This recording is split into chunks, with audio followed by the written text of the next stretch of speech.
We're transitioning now to some questions. Nano, Natalie, feel free to jump in whenever you want. I'm just curious, like, first, like, how did y'all first meet each other, and like what sort of relationship did y'all have? I imagine y'all were connected through like Washington literary circles, but like how did that end up like happening? Well, we both went to Eastern Washington, but Rob at Eastern Washington University to get our MFAs.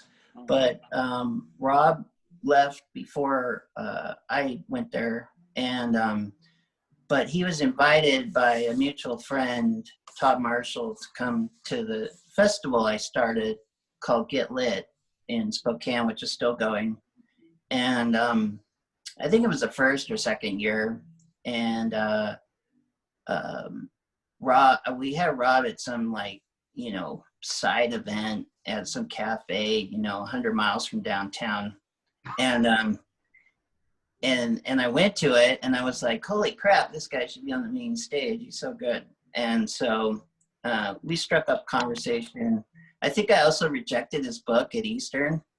I wrote him this letter and he wrote me back this like 5-page scree about what a horrible person I was and how wrong I was. And I think that's where we bonded on like what proper poetry is. So and we've been best of poetry buds since, I think.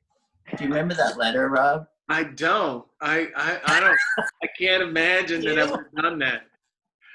Hey, dummy, here's why you're wrong. I can't believe I would have written a 5-page letter insulting you, but I don't know. I might have written an email, maybe, saying, I don't know. I don't remember that part. Back in the time of letters.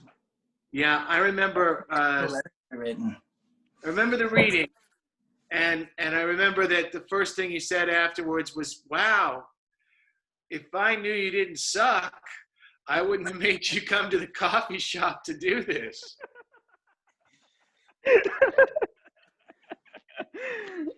It was love at first sight. Yeah.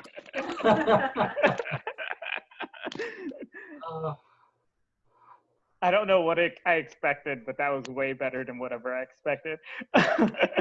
A question I have for Rob. So I noticed that a lot of your like poem titles in the Last Tiger is Somewhere are things like King Midas, Hansel and Gretel. So you're like drawing from this like fairy tale / like mythical stuff. You do that with the Books of Sharks too. Like it's just like this huge mythical like just expansive book. And I'm just curious if like that's a theme that's kind of being woven through to Last Tiger is Somewhere. Like, were you specifically like, yo, I'm just gonna like remix these fairy tales? Like the Beanstalk one was freaking brilliant. Yeah. So I'm just curious if you had anything to add on about that.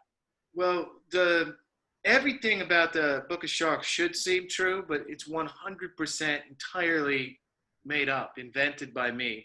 I'm not drawing on anything that existed before, right? Whereas the host of a radio show here, Laura Jones, Radioactive on KRCL, she calls these things that I did for The Last Tiger fractured fairy tales, right? I mean, apparently there's an actual, I don't know, tribe of people who've done this before. I was thinking of Anne Sexton's book called Transformations, where she retells for her own era, the 1970s, those Grimm's fairy tales specifically for her own time. Now, I didn't just stick to Grimm's. I mean, The Ugly Duckling, that's a Hans Christian Andersen one. But yeah, I wanted to sort of like take what we think of as these fairy tales that we know already and listen to again, and then just smash them like Humpty Dumpty and then put them back together in a way that speaks to now. And I do think King Midas and greed goes with corporate and individual human greed leading to extinction, which is exactly what King Midas does to everybody. He gets his wish, and it is a curse because everything he touches turns to gold, literally, including his beloved daughter, right? I turned her into a cat. Jack and the Beanstalk, that is a screwed up, stupid story. All right. And so I think that, using it, because it's all about swindlers and con men, to speak about Trump is perfectly legit. I did Three Billy Goats Gruff. I did the Three Little Pigs. I even did Cinderella, though that one's not so much newsy as it is to turn inside out the idea of happily ever after. Mine is about sorrow. So, and I think that wishing for happily ever after is maybe why people make so many bad moves, so many bad choices.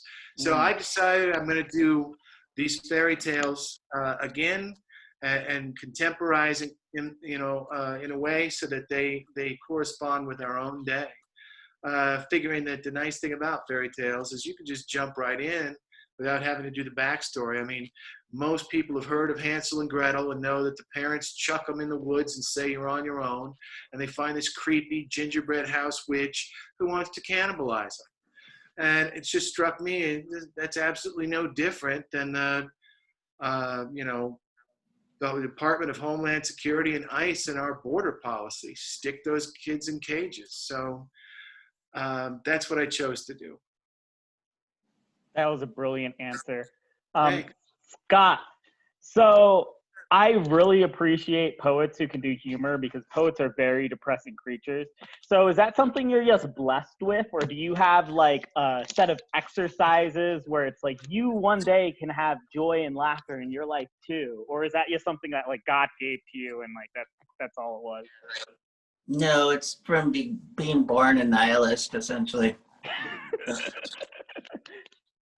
Say more. No, but I'm also too scared to become a stand-up comic. So I think somewhere I ended up with poetry, which is like the perfect art because nobody's listening. So it's like, you can, but no, it's just how I think.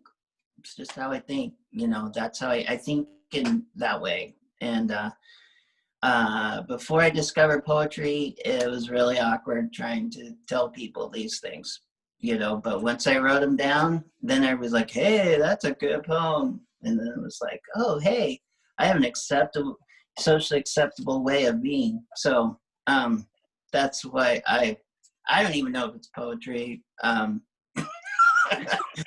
like line breaks. So, probably because I've always thought that the 5-inch column is too big.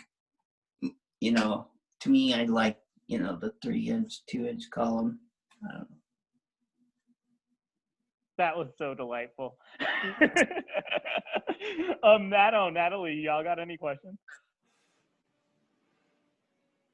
Yeah, I'll probably struggle to articulate this, but I think we can probably all agree that we're living in some extraordinarily dark times for a lot of reasons. I think for me personally, things were really aggravated with Justice Kavanaugh's affirmation of the Supreme Court.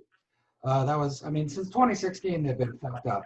But at that point with Kavanaugh, it felt like things were being done in spite of justice, not just in ignoring justice, but in spite of it. And I was just wondering, to bring it back to humor, and I think, Rob, you use humor as well, maybe through the lens of myth and fairy tale a little more, and Scott, yours is kind of, there's some more surrealism in your humor, which I appreciate, but I just wonder if having those tools in your toolkit as writers and readers, if that has helped you weather the past 8, 9, 10, 11 months that I have struggled to weather as a person, let alone a creative person. I think Natalie could probably say the same thing. But is there any sense where being able to write and use humor has assisted your quality of life or your ability to make sense of how screwed up things are? Well, I don't think it makes sense either, but, one of the things that I always liked as a student when I was studying literature, and what I teach, at least once, usually twice a year as a professor, modern lit. And there was a modern poet named Wallace Stevens, and he is never funny. He is not funny, all right? Not once. Not once. Except every once in a while. He had a couple of poems that were kind of funny. The monocle of my uncle. That's funny. Is that the one where he ends by saying goodbye, Mrs. Papadopoulos, and thanks to the person who's been standing as a figure model? I'm not sure. Okay. Well, Anyway, the one where he just goes, hoo, hoo, ho, ho, hoo, hoo, hoo. I thought it was kind of okay, I thought he was just being weird, but okay, he's usually not funny, but he is usually smart. And he talks about how we have to, strive to have some kind of order. And he has this kind of shout out to a character who's, I guess, in his imagination, nearby while he's writing. And he says, "Oh, blessed rage for order, pale Ramon." And I think that part of writing is to take all of this disorder, emotionally, whatever, and try to stitch it together in some way that for a time feels whole, right? Now, if it's funny, and I've tried, to do this, whether I'm writing prose essays or poems, sometimes to be funny, other times just to be, serious, because these are some serious times, calling on some serious moods.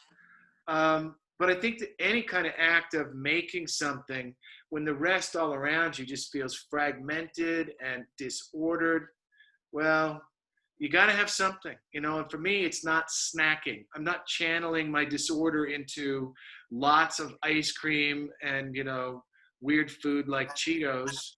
And I'm Cheetos is nature's perfect fruit. now. I used to, sometimes I could pull weeds all day, and then I would come in and I would feel, I don't know, better as well as exhausted.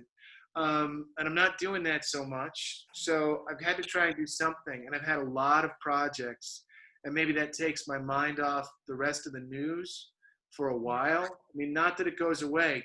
God, it does not go away. But while you're working on it, I think that somehow it slides to the edge. I personally haven't written one poem with the word Trump in it because I can't bring myself to give that guy any more attention. No, I've been writing more serious poems to counteract the absurdity that's coming, like a fire hose at us every day. Watching democracy falling apart is kind of hard to riff into a joke. And so, and it just, you get, people from high school arguing with you about a poem, and that's weird. And I'm like, hey, you jerk, you write a poem, and then we'll make it be a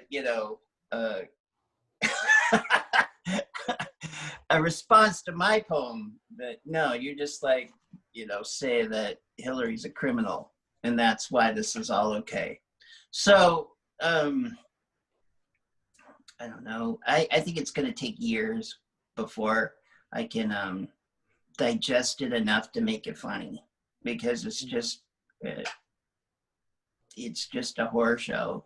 It's like, let me tell you about this car accident I saw with 3 dead bodies in it. It was so funny. I can't do it. No, it's not just 3 bodies. It's 203,000 bodies. And that's only the ones who died of the coronavirus only in this country. I mean, I agree with you, Nano. It is, easy to feel like, despair all the time. But I think maybe all you can do is try to write a poem about how you're trying to deal with it. And instead of writing about it, like write about your personal reaction to it. That may be the only way to get an angle on it. Choose something on the side, I think. I was writing about recently a black squirrel and a hawk, and these things were real, and they happened in my yard, and I was still making a serious point, even though it's happening sort of underneath or around the corner from what I'm really writing about. I'm writing about naturalism, right? But I'm also writing about politics. And what I called this thing was Dear World Outside the United States. And I gave it to the Dark Mountain Project, and it went up recently. And that I think I'm being, in a way, not overtly, but covertly allegorical, which allows me to talk about something other than what's really going on.